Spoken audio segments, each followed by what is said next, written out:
Adlaw nga Martes karon mga kaigsuunan, petsa 12 sa bulan sa Oktubre, tuig 2021.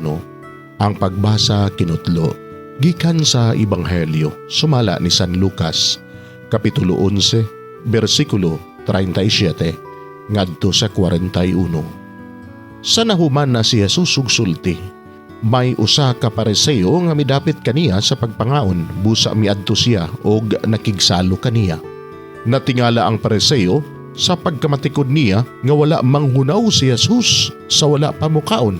Tungod niini, miingon ang Ginoo kaniya, "Kamong mga pariseo, naghinglo sa gawas sa bahin sa tasa ug plato, apan ang sulod ninyo puno sa pagpanikas ug kadautan. Mga buang, dili ba ang Dios nga mao'y nagbuhat sa gawas nga bahin, mao usab ang nagbuhat sa sulod?" Mga igsuon, ang Ebanghelyo sa Ginoo. Daygon ikaw, o Kristo.